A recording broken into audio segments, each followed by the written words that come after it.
everyone and welcome back to my channel. My name is Vanissia, this is the Woolly Worker Knitting Podcast, and today I am joining you for episode 29 of the Woolly Worker Knitting Podcast. I think it's been 3 weeks since my last regular podcast episode, so a little longer than what I usually like, but it's okay, I'm not too overwhelmed today. There hasn't been 9 new FOs since last time, so I think today should be quite a regular podcast episode. I hope that you missed it. I certainly missed sitting down and chatting to you and working things out in my head about the direction I want my projects to take, and just also show off my finished items, because I really do appreciate all the kind words that you usually have to say about my knitting.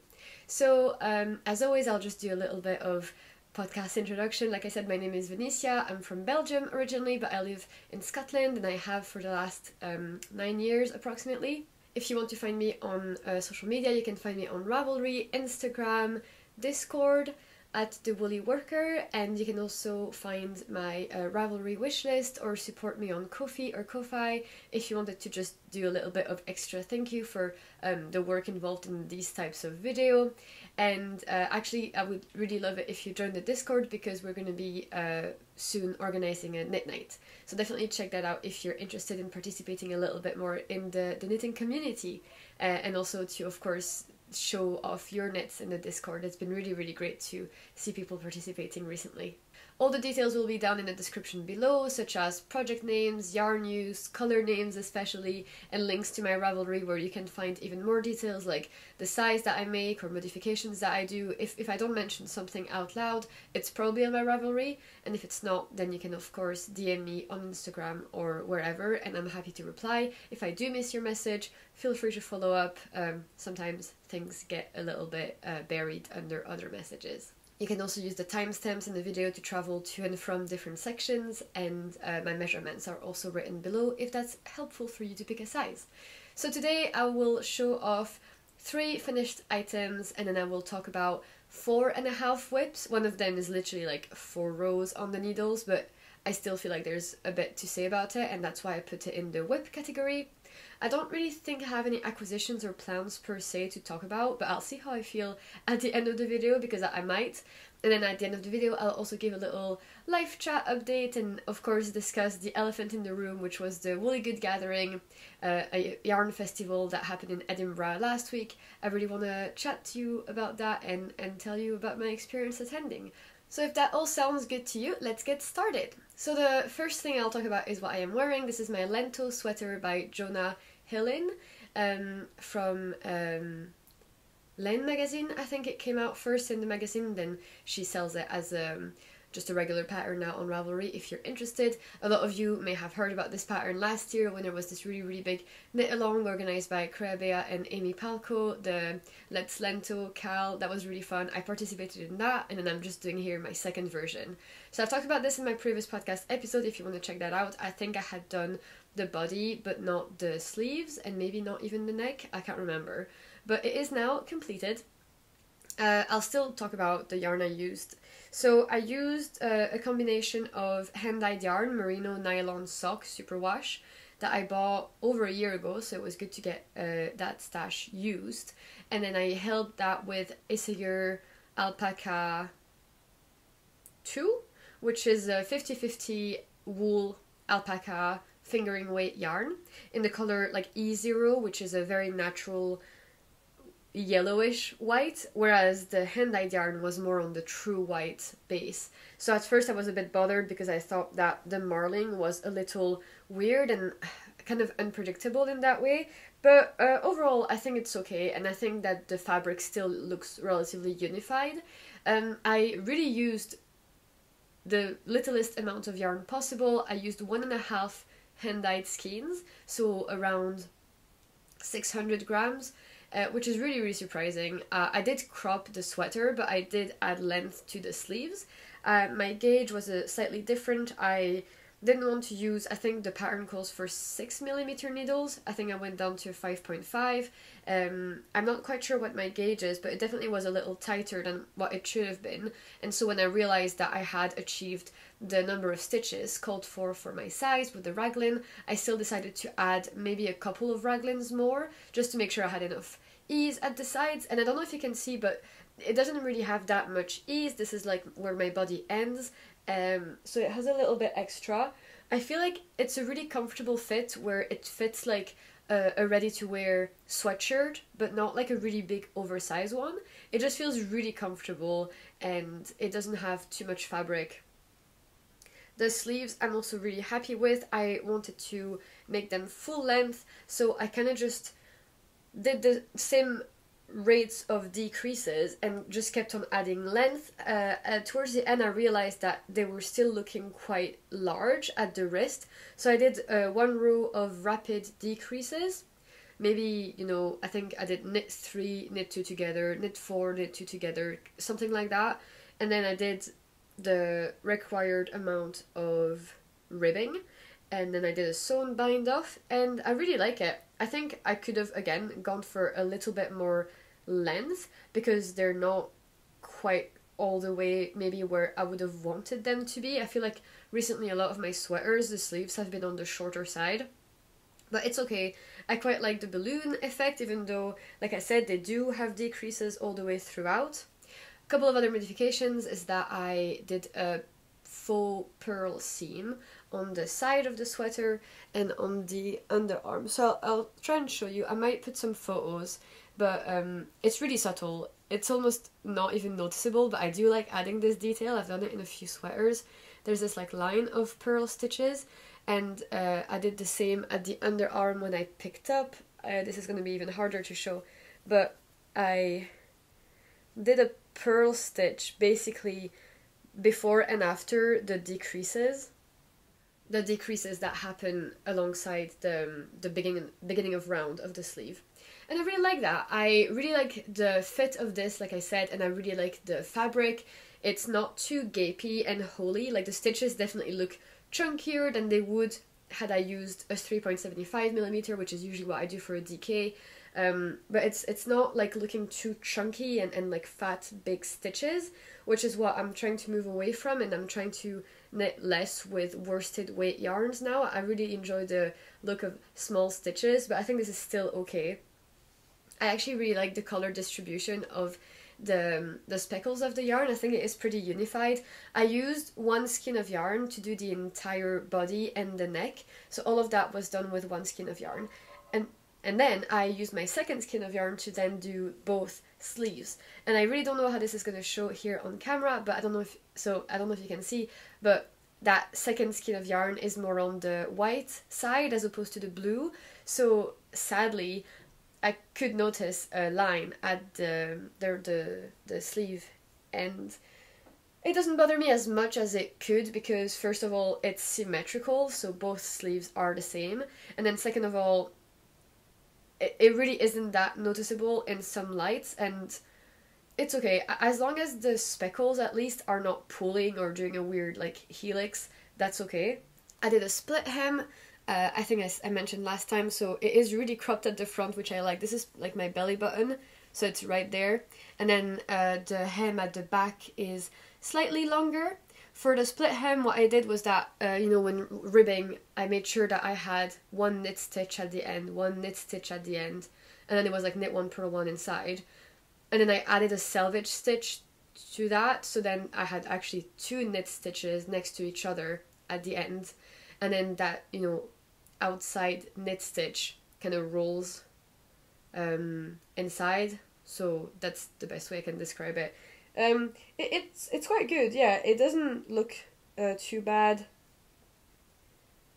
I'm really not familiar with split hems. I've not done that many, so I was a bit cautious at first about them looking messy or gapey, especially at the joint between the front and the back, but I'm happy with how that looks, and I think it is adding to the fact that this is really, really comfortable to lounge in, sit in, and like the range of movement. It doesn't feel like I'm boxed in the sweater, like the sweater follows the direction my body wants to go and my legs and everything. So yeah, I really want to make more split hems in the future. So overall, I would say that this is an excellent sweater. It totally fills a lot of my boxes. It is quite special with the hem dye. Like, this obviously looks like it's homemade, and it is a bit more flashy than other things that I've made, but I really like the blues. I like the craziness that the red adds, and it's still like white, which is a neutral. So yeah, This was part of a couple of knit-alongs. There was the Scottish Spring Mile by designs made by Joe, who I saw at the Woolly Good Gathering, but I wasn't wearing this. I was wearing my Alder sweater by the Creabea.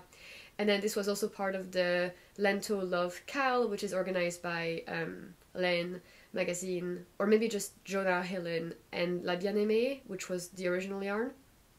Not that any of this matters, but just for posterity, yes, this was part of a different cal.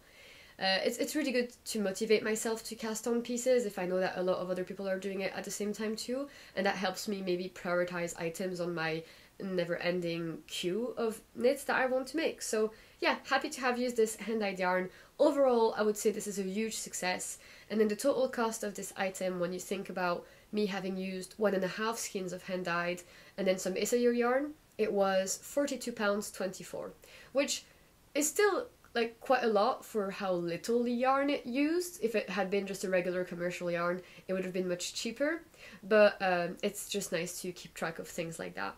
Okay, the next section will be finished items, and it's 2 accessories. So I'll start by this one. It's the Nette Beanie by Sari Nordlund. It's part of her Softly Timeless Knits book that she released last year. This is the 3rd pattern that I knit from her book. I have made a pair of socks and a cardigan, and now I've made a beanie. So I don't know why I'm fangirling over her book so much. Like, I guess she just really is a designer that I love her style. I like that she does lace and cables, and her designs are quite feminine, and I really like the way that she writes the patterns and explains them. The book is no exception. I find that even though it isn't a book, they are as detailed and descriptive as her regular patterns, and the charts are fine and legible. So I highly recommend the book, and I highly recommend this hat pattern. The original is actually a tubular cast on that you do at the ribbing, and then you work all the way up, so it's a bottom-up hat. However, I only had 1 skein of DK, which was Sheep Soft by Laxton's DK, which is a BFL Masham blend from, I guess, by Laxton's. I only had 100 grams, which I think was 225 meters. Sari Nordlund was asking for slightly more yarn, I think, and I was looking on Ravelry and seeing that a lot of people had also used slightly over that yardage. But you know me, I'm very cheap, and I play Yarn Chicken all the time. Also, this yarn was actually a gift from my boyfriend's mother. She gifted me that for Christmas, and she only had the 1 skein, so I just didn't have more yarn. So I thought what I would do is I would do a provisional cast on where the ribbing was supposed to end and where the cables were supposed to start. And you can definitely tell that there's something going on at that edge. The stitches are going maybe slightly in a different direction, or more accurately what happened was that when you pick up stitches to go in the opposite direction, you're actually always going to be 1/2 a stitch off. But that's fine. I thought that this would get hidden anyway when I would fold the ribbing upwards. So I started off then by my provisional cast on. That took a lot of time. Then I started the cables, and that was really, really fun. I really enjoyed it. I've seen this motif of those cables that kind of slightly twist and knot together. I've seen that in a lot of different patterns, and I really, really like it. Otherwise, the pattern is pretty much a 2x2 rib, which is also quite easy to get in a flow of it. And that got done really quickly because you're only doing a couple of cables, and then they start doing the crown decreases. It's really satisfying the way that the crown decreases happen, like everything is kept in pattern as much as possible. So I really enjoyed that chart, and it went by so fast. Then I think I used pretty much as well like half of my yarn for this part.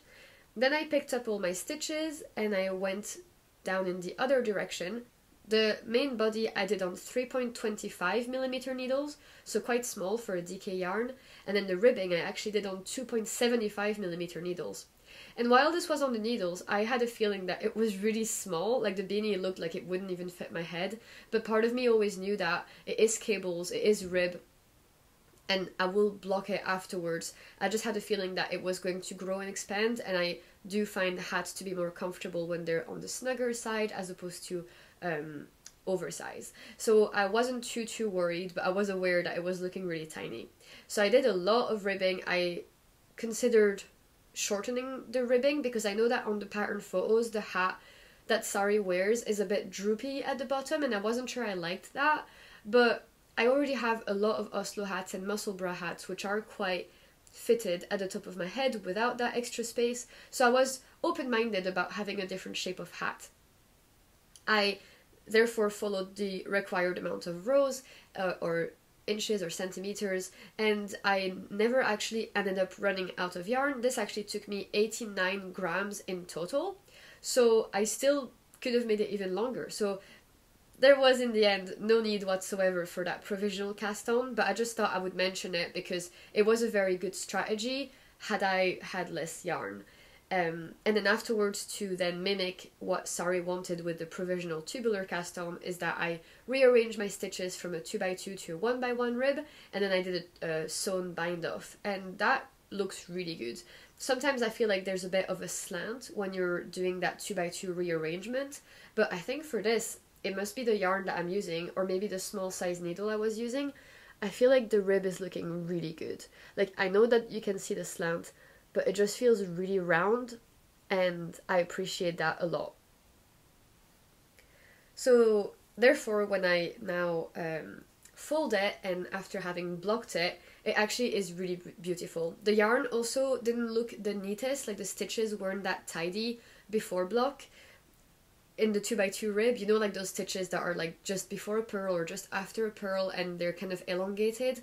There's a lot of techniques you can do to try and make your rib neater. I didn't follow any of that. I was just very aware that this is the reason why I don't do summer camisoles all in rib, is that just my rib isn't that great, and this yarn was maybe emphasizing that. But with block, it really actually neatened up all my knit stitches, and I was really pleased to see that the cables actually look really great. I'm really happy with how neat and even the fabric is. Even for the big C of 2x2 rib, I'm also finding that this is looking quite good. And I mean, I'm saying that because it usually is something that I'm a little self-conscious about, is ribbing. So yeah, maybe I'm not actually going to completely shut the door on ribbed camisoles, but it does depend on the fiber, and wool is definitely more on your side than cotton ever will. So, having finished, I thought that I would add maybe a little pom-pom at the top, and I'm looking around here because I don't know where I've put it. Okay, so this wasn't the one that I had found, but let's just imagine. So we had this black pom-pom and we have this. I thought I could add a little pom-pom to the hat, and I thought that this would, I don't know, I just felt a little empty and long without anything to like round it up. But I was a little lazy to do the pom-pom thing, and then also I wasn't sure because I hadn't worn it yet. And then because I finished this quite a while ago, I actually had a few occasions to wear this out and about, and I really like it without the pom-pom. The way that it looks here isn't necessarily what it looks like on my head. I'll show some photos, but it is like a little pointy, like an elf. Like, some people have very aptly called it like the condom head, because it does look like a little bit of like the condom hat at the top. Whatever. I really like the shape of it. I think I'm quite a small person, and it makes me look a little taller. I think it adds more balance to how I look like, because for example I don't wear heels or anything. I quite like just the way that it makes my overall shape look like, maybe even more so than my regular Oslo hats, for example. So that was a really pleasant surprise, and now that I know that I'm going to be looking out for more hats that follow that shape, and I of course always have the option to add the pom-pom later. So I know I've been talking a lot about this hat, which is just an accessory, but I just thought it was a project full of discoveries about, you know, like the provisional cast on for a bottom-up hat, and then the shape of it, the cables, the rib, the yarn.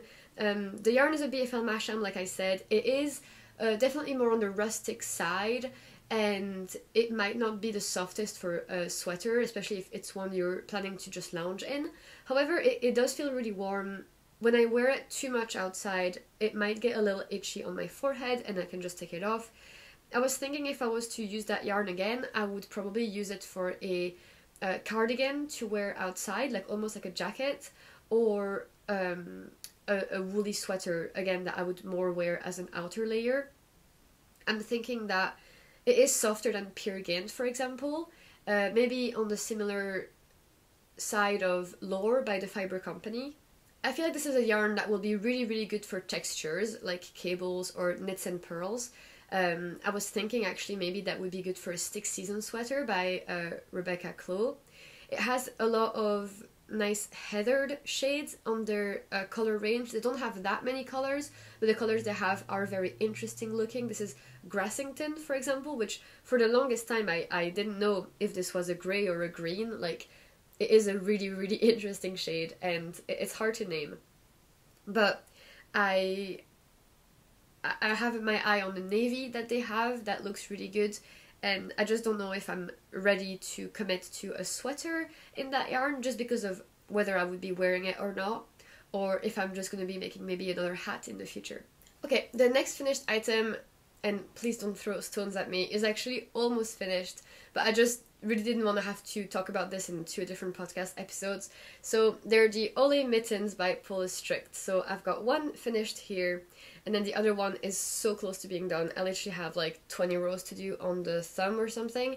So I'll just wear it here to show you, but I will have it done by the time I edit this video, and then I will just put some photos. So here they are. I know this is a bit ridiculous, but yeah, they're the Ole mittens by Paula Strict. It was just something that, it wasn't really urgent, but the yarn was like, it was bothering me that I had it. It's just 2 skeins of this yarn, and I was just wanting to have it as a finished item as opposed to a ball of yarn, because I thought it'd be a really quick project as well.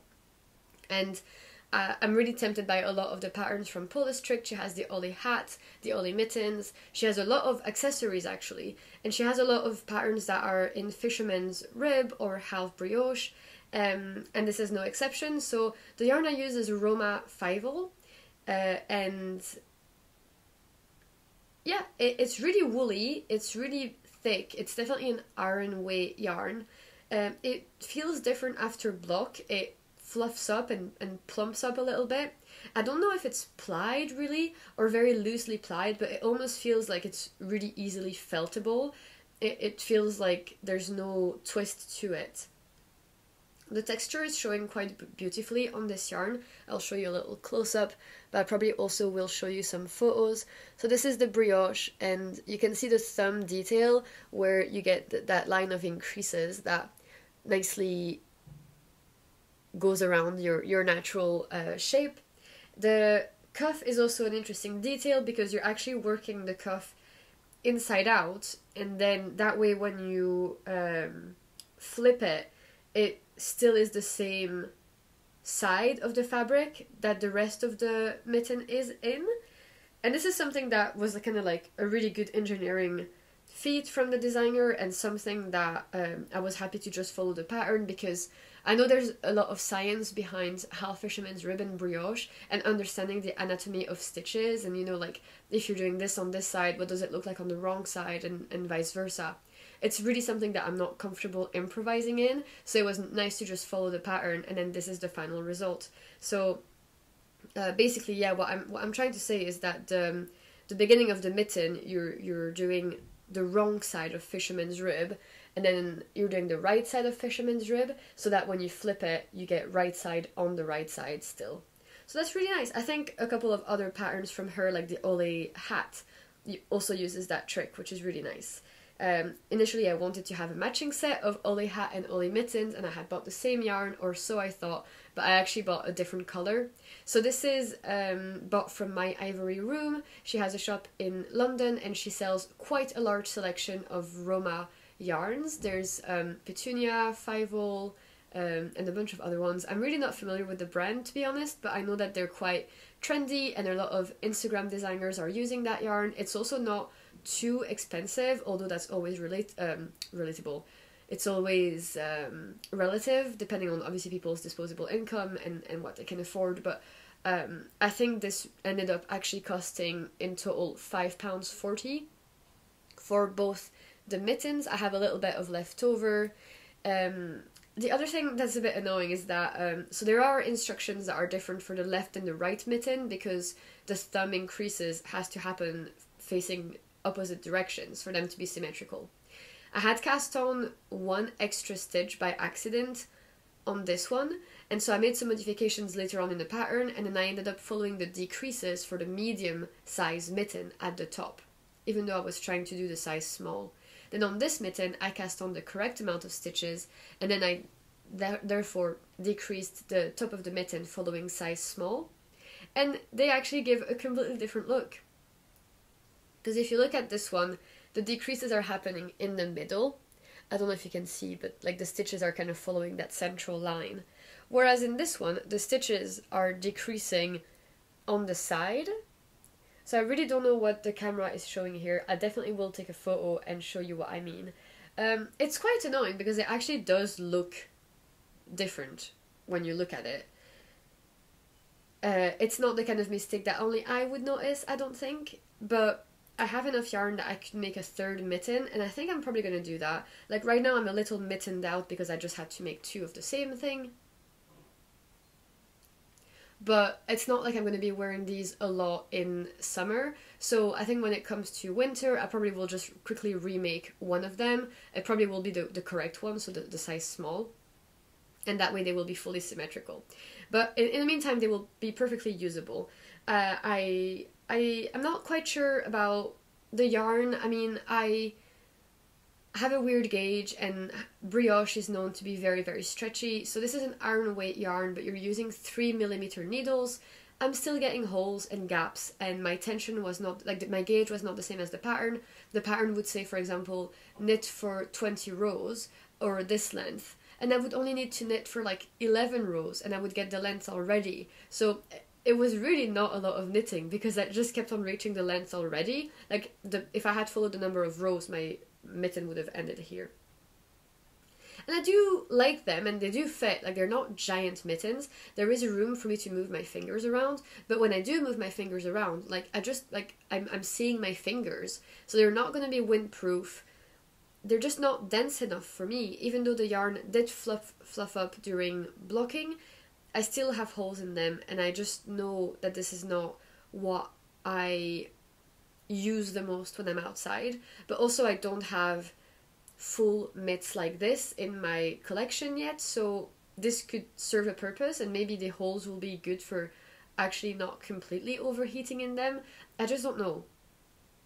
But the pattern, I guess there's just no other way around it, because I'm not going to be using a yarn that's even thicker than this. I guess I could have used needles that were smaller, but I was already not loving the experience of knitting such a huge yarn that also I just felt I kept on stabbing the middle of with my pointy tiny needles.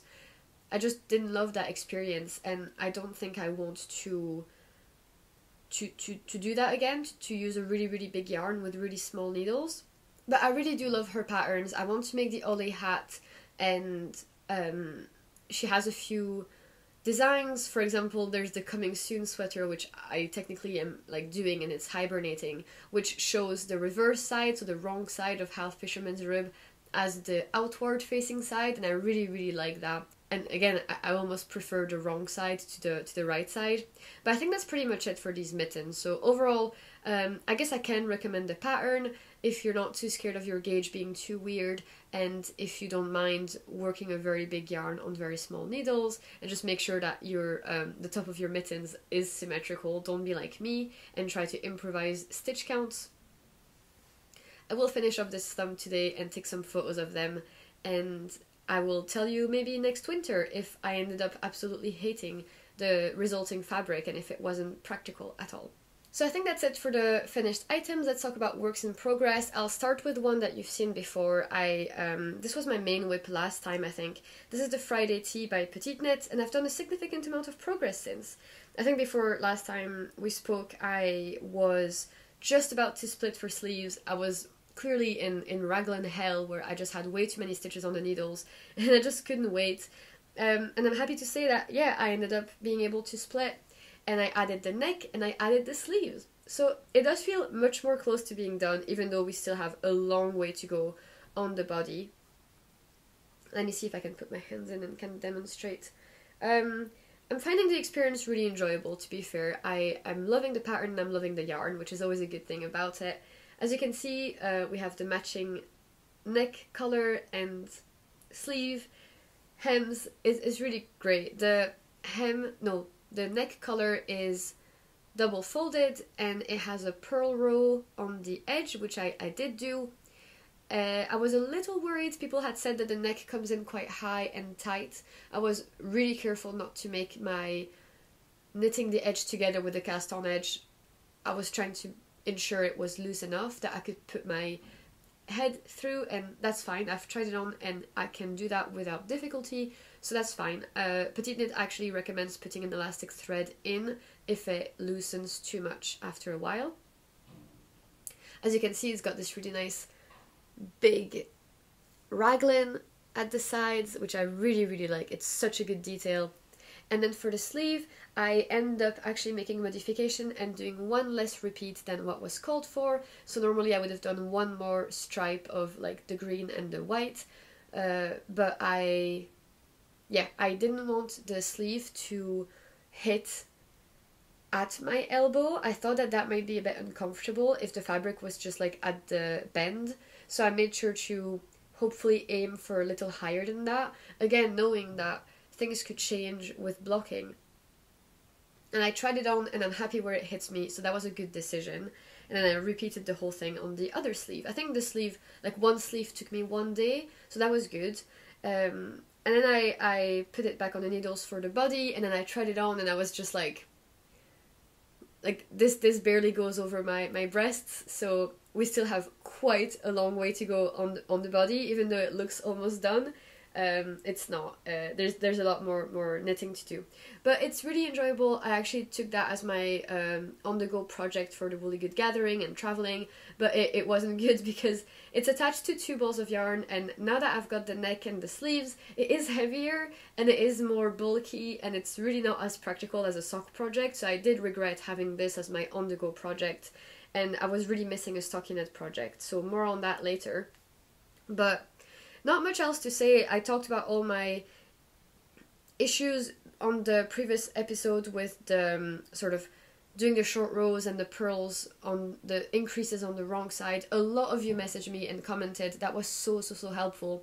Also having noticed the difference between sometimes Petite Knit and other designers' patterns. When they tell you to do increases on the wrong side, they sometimes have different definitions. Someone really helpfully pointed out that sometimes when they say a make one right purl, what they mean is that it will be right leaning on the right side, but sometimes other people mean a make one right purl is one that looks on the right side on the wrong side. I don't know if that just made sense, but basically it looks like some designers interpret those instructions differently, so never take anything for granted and really make sure that you read the designer's own glossary or interpretation of the terms, and if they don't have that in the pattern, then that's a bit annoying, and make sure that you check Ravelry if other people have maybe come across that same discrepancy. But anyway, that was all talked about before.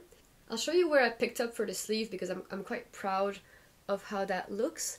So this is like the kind of like triangle area of having the raglan, the split, and yeah, the body. I think this looks really good, and it wasn't actually really easy because my split happened right at a white stripe and not in the middle of the green, but I think I managed to make it look relatively seamless.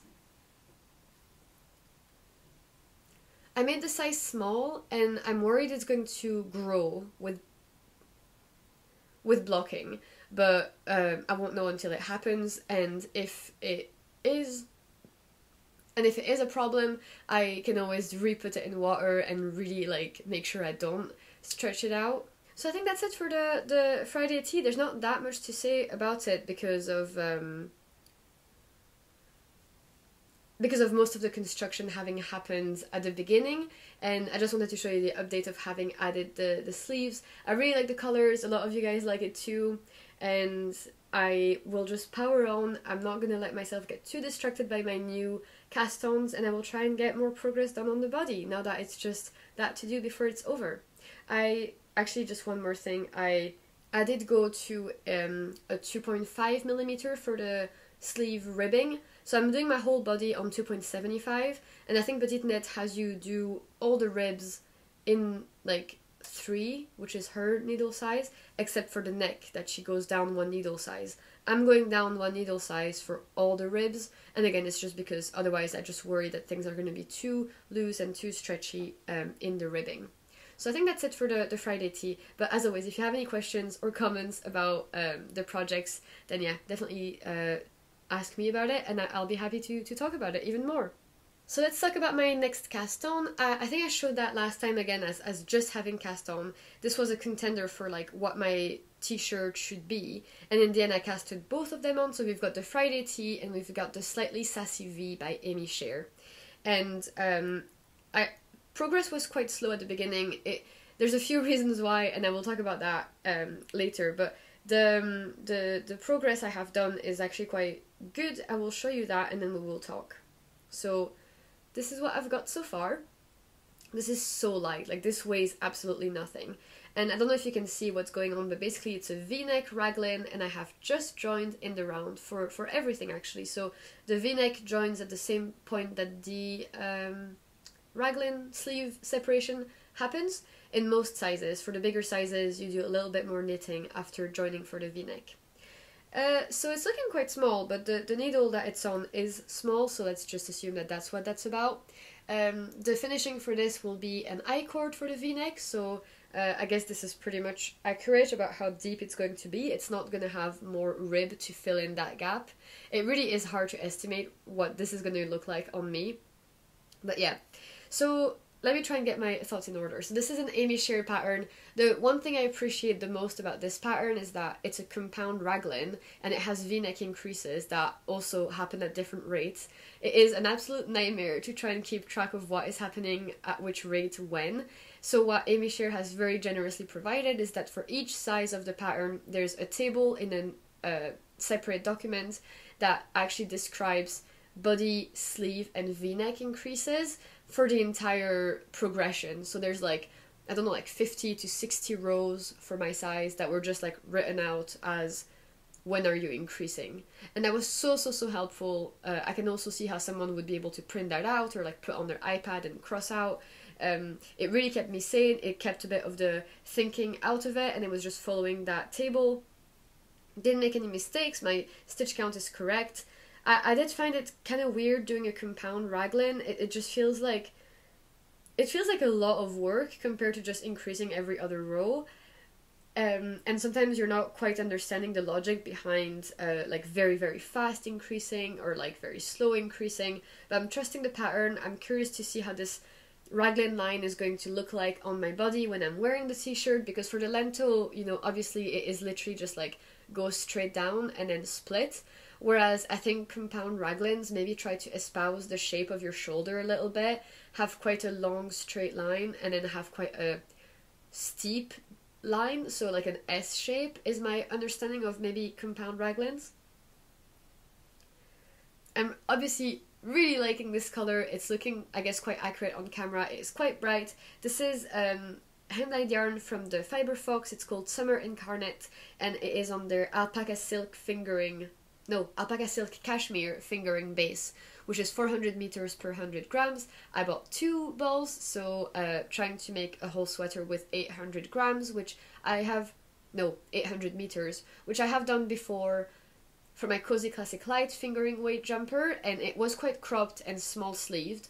This one I'm also going to have cropped, and I'm going to do the 3/4 sleeves from the pattern, and I'm hoping that this will be good. I'm also hoping to add a bust like shaping, short row shaping for the bust, and add like a cup size, which obviously will add more yardage to the project, and hence why I'm less confident about being able to make a full length sleeve on this garment.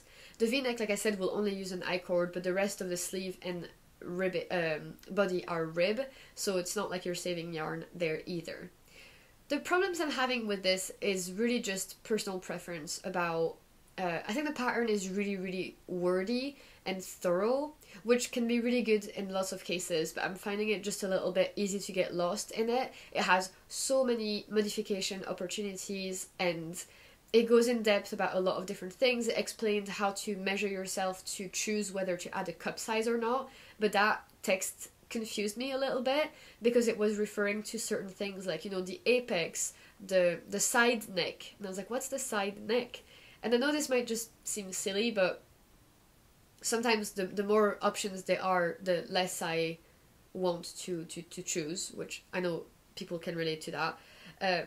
So the pattern is quite wordy, but I'm just trying to keep my head down and follow it instruction by instruction. I'm not trying to skip too many things in case I miss important instructions, because it is a matter of all the information is there, you just have to find the important one or the one that is not skippable.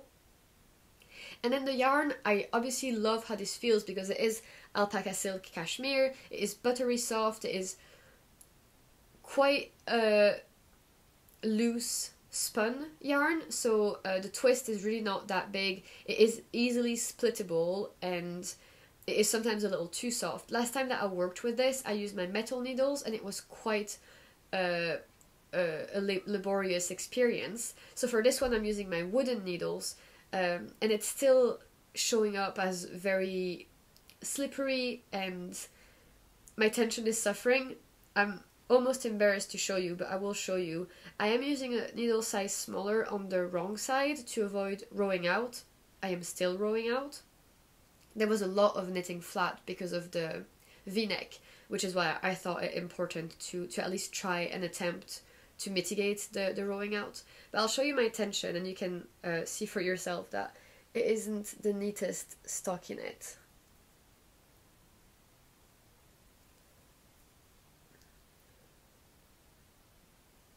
So I know a lot of this is probably going to block out and I'm really relying on this happening.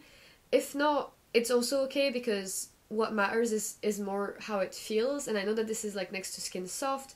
I'm hoping it won't be too tight either. I had to compromise because obviously if I really wanted the sweater of my dreams I would just buy all the yarn and then never care about yarn management and yarn chicken. But here I wanted to be able to just use 2 balls of yarn and still get a wearable garment. So I'm doing size 2, I'm adding the bust shaping, it has an A-line shape, so it will spread out a little bit towards the hip. So that's why I think this will be a comfortable shape. I mean, I really enjoyed this one and it doesn't have that much extra ease. And I'm hoping that this same thing will happen with this. It just looks really small right now, but again, it is on really small needles. So I guess to summarize my thoughts on this project, it's nice to be reading a pattern from a new designer to me and to follow something that has clearly been thought through so much in terms of the compound raglan, bust dart shaping, A-line details, customizable options. Like, it is really great to do that, but I'm also discovering that maybe that slows me down because I have to make more decisions in my knitting, which can be like a good and a bad thing because speed of course isn't the main goal of knitting, but relaxation maybe is, and sometimes it stresses me out to have to decide.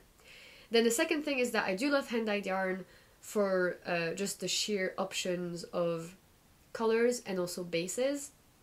You know, if you point me in the direction of a commercial yarn that does an alpaca silk cashmere blend, then yeah, I will definitely consider that as an option. Same as non-superwash merino, I really like the UK hand dyers that are providing that option as a base.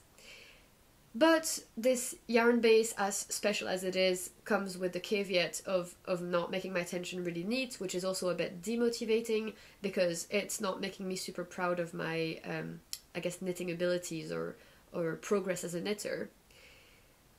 But I'm not fully crossing out like the possibility of me really enjoying the final garment. It's just right now I'm having mixed feelings about this, but I'm really happy that I joined in the round and now I can continue in the stockinette. So even though there will be bust shaping and then A-line shaping, so it's not mindless stockinette, I will have to keep track of increases and length, but it is just stockinette, which a lot of my other projects aren't. And it's in the round. Oh yeah, the last thing to say is that this is actually also part of a knit-along that Amy Scher is organising on either her patterns or her yarns. I think there's still a bit of time to join. I think it may end in May or possibly June. So if you were tempted to do an Amy Scher pattern, she has the oolong tank that I also really liked, and she has like some socks or accessories. So yeah, I just thought I'd share that this was also part of a knit-along because again, it really motivates me to cast on projects when I know that it almost like ticks another box in the to-do list. That's how I work. Next project is a new cast on, and it's again following from my previous video where I asked you what cardigan should I cast on next. The winner was cardigan number 8 by My Favorite Things Knitwear. So I'll show you what it looks like, and it's not the most, well, I guess, no, that is fine. You can see what it is. So we've got the back panel, put it on hold, and I'm now picked up for the right side, slowly increasing my way for the v-neck shaping, and then I will do the exact same on the other side, join at the underarm, knit down, do the ribbing, sleeves, and then double knit button band. So very, very classic, simple construction that I've done before. Pretty much the same as the champagne cardigan actually was a raglan. The yarn I am using is Isayer. We've got Isayer Aran Tweed, which is in this really beautiful and quite special speckled tweedy yarn that has, it's mostly brown, I would say, and it's got orangey speckles. I think it is a single ply, and feel free to correct me if I'm wrong, but it does feel like a single ply. It looks like one. It doesn't feel too flimsy or breakable, but I could see how it feels less strong than a 2-ply. It is quite thick, but not too much. It does plump up a little with blocking, and I'm holding this with actually BC Garn Alpaca, which actually was gifted to me from BC Garn, just for me to try it out. It was quite a long time ago, so thank you for your patience bearing with me getting to actually use this yarn. I was tempted to basically try mohair alternatives. I've tried Alva from Filcolana and Isayer 1 from Isayer. This is another, so far, really good alternative to a mohair, and it is just a lace-way alpaca. Quite affordable again, as alpaca often is in those situations. They have a really, really big color selection. I almost regret getting black, because I could have gotten, you know, like a very dark charcoal grey or something more special. But I actually quite like my combination, because so this is quite brown, and I was hoping to then darken it and make it a bit more neutral with a black. So they are quite different next to each other, and we are getting a marl, and it is definitely showing off as more black than the Aran Tweed was on its own.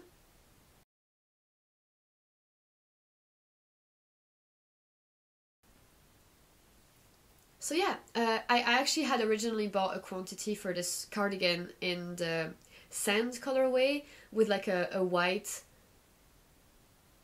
lace alpaca, and then I just changed my mind, so I was able to destash that quantity and then rebuy this quantity. So I'm clearly, you know, it's okay that things take time to reach the top of my queue, because in the meantime I might change my mind on colorways, and then it's always possible to like get the yarn that you really want. So yeah, I'm happy I'm gonna get my big dark cardigan that will be very wearable. Something nice about this project is that you can use you can make the pockets as your gauge swatch. So I don't really have them right here with me, but I just made 2 already, and I was on gauge. I went down a needle size, so, or maybe even 2. I'm making this on 4.5 for my main needle and 4 for my purling needle, because again, I have a big tendency to row out, and so far I'm not seeing any rowing out, but it does feel like the fabric is really dense, but I am on gauge. So, you know, purists will tell you that you should knit for the fabric that you want, not necessarily the gauge.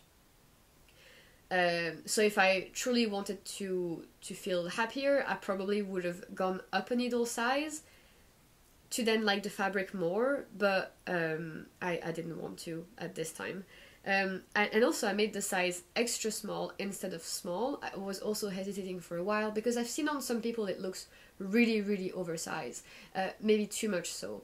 And it is a look, and I do like it sometimes, but recently I've been feeling more in tune with having garments that fit closer to my body and aren't too long, sleeves or body. So that's what I'm doing here. I'm doing size extra small. In the future, if I were to make this project again, I probably would go for a size small, or even medium, but probably just small, in a lighter color, just to have 2 different sweaters that serve different purposes.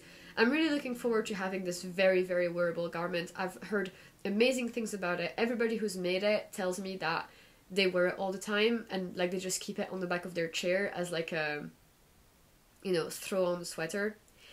Thing I'm noticing is that the increase line at the shoulder is quite tight, Some people have complained about that as well, is like when they were trying it on, it felt very, very tight and noticeable at the back of the shoulder, but they have also said that that eased after blocking. And I remember making a couple of sweaters in that same drop shoulder construction where it did feel tight, like the Levitate wrap. I could feel the tightness of the increases, but it did feel better afterwards and is almost not even noticeable at all. So I'm not too worried. I heard that the sleeves can be a bit too long, so some people have reduced the amount of rows between the creases, so I took a note of that and will make sure to follow that. And I think that's pretty much all there is to say for this very simple basic shape, basic garment. It's from My Favorite Things Knitwear, if I haven't said already. It's just comfortable to be following a pattern designer's instructions that I know and I'm confident and familiar with. The yarn is not the most enjoyable to work with because of the, I guess, dense gauge and having to like do the purling and the cardigan, so it's not like a mindless stockinette in the round DK gauge that really feels like nothing. This feels like a little bit more hard work, I guess, but I think it really will be worth it when I have this really big, dense, waterproof, windproof jacket almost. And it is really enjoyable to see the fabric just slowly grow in front of you with all those red speckles. Okay, so I guess the last thing I want to talk about is my Yale cardigan by Mari Wallin. So I'm really sorry in advance if you've been here for a while and you've heard me talk about this for so long. I think the first time I mentioned this cardigan was in my 10 cardigans I want to knit this year, last year, and I remember saying in that video, you know, oh, like, I'm nowhere near ready to do that, but one day I really want to make it. Well, the day has come. I have cast on the Yale cardigan. It's also part of my MAGNUM OPUS Cal. If you want to join, it's hosted on the Discord, like I mentioned at the beginning of the video. There's a channel dedicated to anything that you consider to be a MAGNUM OPUS or Mount Everest or hardest thing you've ever done or thing you're looking forward to being able to do one day. Now is your sign. Maybe you can cast it on this year. During my charity live stream in January, we raised a lot of money, so I would say that I said that I would cast it on this year. So this is my color palette. It is inspired by 100 Acre Wool, Bella, here on YouTube and on Instagram. She made her version probably over 2 years ago, and it has always inspired me so much, and I've always really liked her color palette with the spring kind of flower colors. And when I was choosing to make my palette, I was looking around on Ravelry, had selected a few, shortlisted some that I thought were really nice and special. I of course could have followed Mari Wallen's color palette, but I just thought it was quite autumnal, and I'm more of like a spring, summer color palette person, so I'm really happy that I found someone who had like a similar taste as me. And Bella obviously very kindly described in depth her entire process of making this and the colors that she used. So yeah, it was tricky to get all the colors, and I didn't get them all in one go, but I was able to get the last ball that I needed at the Woolly Good Gathering Festival in Edinburgh last weekend. So I finally was able to cast on. It was quite funny because actually the last color I was missing out of the like 15 different colors required, the ball I was missing wasn't required in the pattern. Like it was a second color that I needed, so I couldn't have just started and then seen where it was going. Like I needed that color right away. So I will show you what I have, and I will talk about what's happening. So this is it so far. It looks like nothing. It actually has 4 rounds on it right now, so I'll try and show you a very close up of that. Ta-da! We've got a bit of pink and green.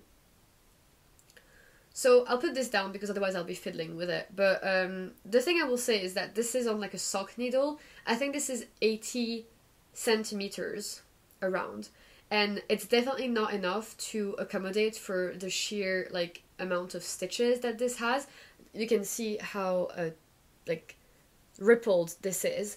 So I can't, in good faith, continue working on this. It's not comfortable. It probably will affect my tension a lot. I'm actually terrified right now that I've twisted while joining in the round. So I've ordered some new needles, and I'm waiting for these to arrive before I can continue, which is very frustrating because I was on a roll after having cast this on. So let me talk about everything. So I've looked at all my knitting that I've done in Fair Isle before and measured the gauge after blocking, and it is clear that I'm once again just too loose even when I go down 1 or 2 needle sizes. So Mary Wallen calls for 3.25 millimeters to get 29 stitches. I've decided to go down to a 2.5 millimeter needles, which should maybe give me 29 or 30 at worst. So even if I am too tight, and it is 30, I've calculated with the circumference of the finished garment, I should only lose maybe like 5 centimeters in total, and it already has maybe 20 to 30 centimeters of positive ease. So the pattern only has 3 or 4 sizes. My one is the size S to M, small to medium. There's no way to size down. So I've decided that even though it would make the experience a bit more uncomfortable for me to be using 2.5, and psychologically I guess it's quite a big hurdle, but I thought that at least that would give me a garment that I was confident wouldn't end up massive, which is not something I'd be able to realize until I was way further in the process and had already maybe even steeked the armholes or the front. So the cardigan is constructed bottom up in the round with some steek stitches in the middle, and then you're going to have steek stitches for the armholes. Then you're going to cut through all of that, do the sleeves. I think the sleeves are done by picking up the stitches and then working them top down. Bella from 100 Acre Wool has actually made a modification where she worked her sleeves separately bottom up, and then she grafted them. So that's an option I could do. And then also the rest of the pattern is that you pick up all around the button band and you work flat, I think, edging. But another modification that Bella did was that she picked up all around the edging and actually worked the edging in the round, and then she steeked that as well. So that all sounds good and sounds like really smart modifications. Something that I've seen another raveler do is that instead of casting on at the bottom and doing some moss stitch before going towards the color work like Mary Wallen calls for, she did a provisional cast on and then decided afterwards what to do. Because a lot of people have complained about the moss stitch rolling up and not behaving, and this is something that can go away with steaming, but like maybe regular steaming, which is not something that I want to do. I don't even own a steamer or anything. So as always, you know me, I'm a big advocate for provisional cast on, or like cast on at the neck and then decide later what you want to do. So I was like, fine, I'll do that. So it took me a whole evening, like it took me hours to cast on provisionally and do that first round of knitting and making sure that I didn't twist when joining in the round. I cast on 2.25 millimeter needles because that's what I'm thinking of using for moss stitch. Or I could do rib as well instead of moss stitch. Or what I've seen yet another raveler do is a folded hem edge, which doesn't look as traditional as Fair Isle finishings, but I've really enjoyed making folded hems before. I love the look of them. I think it will look absolutely stunning on a 2.25 millimeter edge, and I think that this would also give me the less chance of it folding or rippling. And then another modification that I did was that I've seen people complaining a little bit about the steek being too narrow. I think the original has 5. People have said to do 9 or 10. So I've done 9. I've added 2 stitches on either side of the beginning of round marker. And I feel happier about that, having made that decision early on. Because I know for someone who's never steeked before, it might be something that I worry about later down the line. Something interesting about the beginning of round is that it happens at the middle of the steek stitches, which then people have said when it comes to weaving your ends, there's no point in weaving them in the steek because that's where you're going to be cutting. So therefore, if your beginning of round is at the steek, don't weave your ends because that's where you're going to be cutting.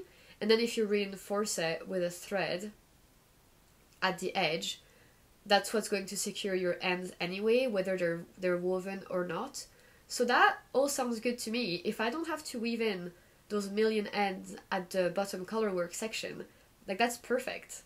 That's from my research online. If anybody has done steeking and Fair Isle garments like that before, let me know what your experience was with weaving in the ends and the steek and everything, but I'll definitely be doing way more research. What's kind of nice about this project is that even if you're not like me and you don't do a provisional cast on, it starts off so easy because you're just doing a bit of moss stitch Then you're doing all the fun color work, then there's quite a bit of monotonous color work for that like sort of printed fabric pattern, and then you have all the sticking and shaping happening later. So I was really daunted to cast on this project, but actually like this is the easiest part.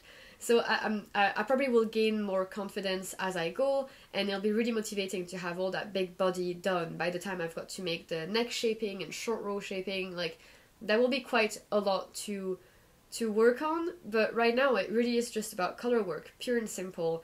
My only difficulty is that I had to go down a few needle sizes. I'm really looking forward to my needles arriving. I'm like stalking the confirmation email, etc. I just really want them to come through right now. I've never been that impatient before. The rows, I've done 4 rows so far and they took so long, but I think part of that was because of having to always shuffle the stitches around and being careful that they didn't all jump through the needle and get lost. But I'm really enjoying the yarn. I'm using Jamison's of Shetland Spindrift and Jamison's and Smith Jumper Weight. They're the 2 yarn providers from Shetland. They are different companies. The majority of my yarn is from Shetland Spindrift, but I think 5 or 6 shades are from the Jamison's and Smith. But all the details are on Ravelry, of course.